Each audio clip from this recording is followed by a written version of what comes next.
That's it. Thank you, Tom. Thanks, Tom. 6:50 the time. Imagine spending 60 days on a tiny island in the North Atlantic Ocean, staying in an 8-foot homemade pod with nothing but the local wildlife for company. Are you there? I'm imagining it. Nick Hancock is going to do exactly that. He's going to try and set the new world record for living solo on Rockall and raise money for injured service personnel. He'll tell us a little more shortly. First, though, he met up with our reporter Laura Bicker during preparations for the challenge.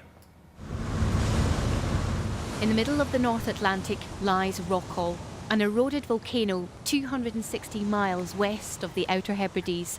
To some, there is no place more desolate, but to Nick Hancock, it's a challenge. This was his first trip to the Rock last year. It just kind of grabbed my imagination, and the more I read about it, the more, first of all, I wanted to visit. Secondly, I found out there were a couple of occupation records that could be broken. This time he means to stay 60 days in this pod. But first, he needs to practice hauling it up the rock face.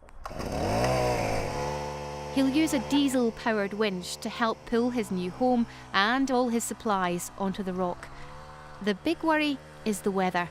If it starts to dislodge equipment and that sort of thing, but probably much more likely to happen is for me to be stuck in my pod for 3 or 4 days at a time and getting a bit stir-crazy and not being able to move around very much and stiffening up, and I think that will affect morale as well.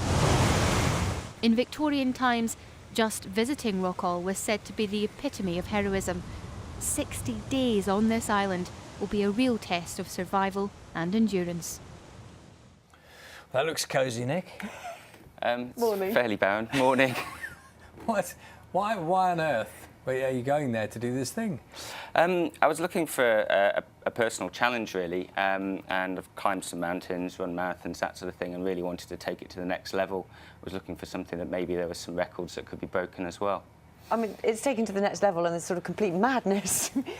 Explain to us, it's completely barren, is it? It's got a little ledge where your pod will be sitting, is that right? Yes, correct. The only thing that's really on there is some bird life and their guano, and there's a ledge just below the summit called Hall's Ledge, yes. Which is about 11 foot by 4 foot and is relatively flat.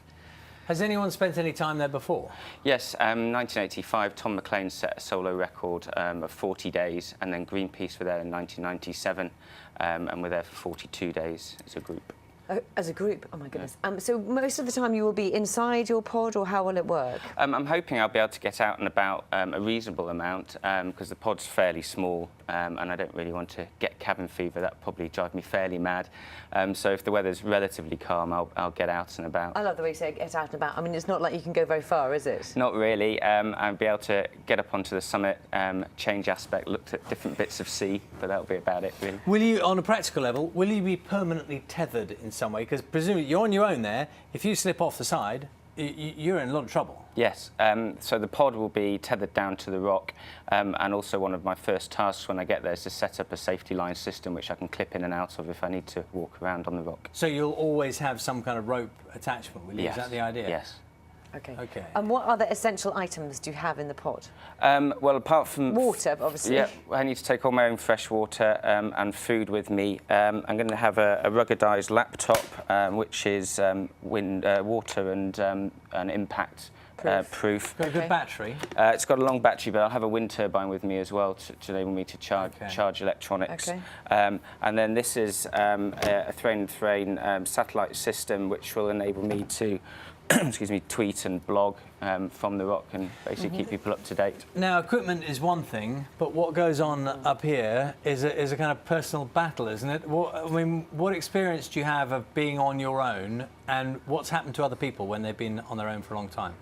I mean, I'm a fairly self-reliant person and like my own company, so being on my own is not something that I'm particularly daunted by. I think the important thing really is to have tasks to keep myself mentally busy. So I'll have a daily routine, safety checks, exercises, usual sorts of things that people do during the day, but doing it a lot slower, eating, drinking, etc. And then I'll also hopefully be trying to learn the harmonica which will keep me fairly busy. And there'll be no one able to hear you. I won't be However bad you disturbing are, it anyone. won't matter. No, exactly. Have you got lots of books? Lots of e-books. That's the beauty of modern Yes. technology. So not taking up any space or weight, but they'll be on the laptop. And your family and your boss, it's all okay? Yeah, my employers have been very, very helpful. They're giving me the time to go. Maybe do a bit of work while you're there. Well, I could perhaps do a bit of surveying whilst I'm there as well. Yeah. Is that what you are, a surveyor? Yeah. Yeah. Oh, listen, loads of luck. I know you're coming back a little later, so people have got suggestions how you might keep yourself amused. We'll get them sent in. Thank you very much. Thank you. Good luck.